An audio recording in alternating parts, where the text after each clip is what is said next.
অহনা অর্জুনের কথা না শোনায় অর্জুন রেগে যায় এবং রেগে গিয়ে অহনার হাত ধরে বাড়ি থেকে বার করে দিতে যায়।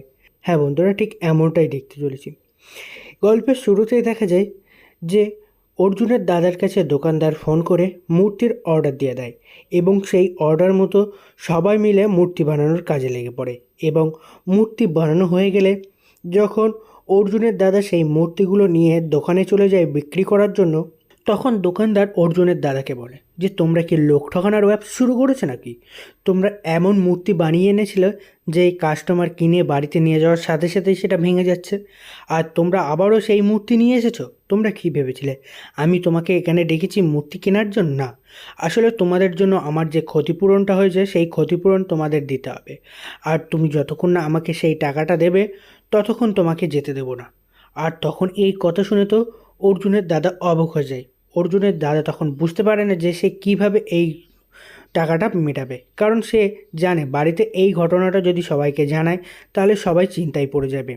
তখন অর্জুনের দাদা অর্জুনকে ফোন করে, আর এদিকে তখন দেখা যায় যে অর্জুন অফিস থেকে বার হচ্ছিল।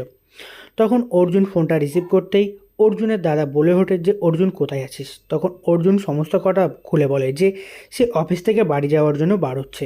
তখন অর্জুনের দাদা সেই দোকানে আসতে বলে এবং সেই ঘটনা শুনে অর্জুন তো অবাক হয়ে যায় এবং অর্জুন তখন তার দাদাকে বাঁচানোর জন্য সে তাড়াতাড়ি করে সেই দোকানে চলে আসে এবং অর্জুন গিয়ে সেই দোকানের টাকাটা মিটিয়ে দেয় এবং মিটিয়ে দিয়ে তার দাদাকে নিয়ে সে বাড়িতে ফিরে আসে।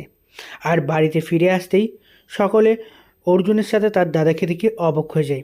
সকলে জিজ্ঞাসা করে যে মূর্তির কী অবস্থা, মূর্তি কি সবগুলো বিক্রি হয়েছে? তখন অর্জুন রেগে যায় এবং রেগে গিয়ে বলে যে তোমরা কি এমন কাজ করছো যার জন্য আমাদের সবাইকে অপমানিত হচ্ছে? বাইরের সকলে আমাদেরকে এখন ধোঁকাবাজ ভাবছে, সবাই ভাবছে আমরা সবাইকে ঠকিয়েছি, আর তোমাদের জন্যই আমাদেরকে সকলের সামনে অপমানিত হতে হচ্ছে।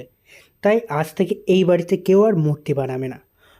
দাদা অন্য একটা কাজ খুঁজে নেবে, কিন্তু এই মূর্তি আর সে কখনোই বানাবে না। তখন অহনা বলে, কেন কেন বানাবে না? আমরা এই কাজ প্রথম শুরু করেছি, তাই একটু ভুল হয়ে গেছে, তাই জন্য যে আমরা এই কাজ ছেড়ে দেবো তা তো কখনোই হবে না। তখন অর্জুন রেগে যায় এবং রেগে গিয়ে অহনার কাছে আসে এবং বলে যে অহনা, তুমি কিন্তু বেশিই বাড়াবাড়ি করছো, তুমি বেশিই বাড়াবাড়ি করছো, এই মূর্তি আর তুমি বানাবে না। তখন অহনা সেটা মানতে রাজি হয় না। তখন অর্জুন রেগে যায় এবং রেগে গিয়ে অহনার হাত ধরে টেনে বাড়ি থেকে বার করে দিতে চায়। ঠিক সেই মুহূর্তেই সামনে চলে আসে দুর্গাদেবী।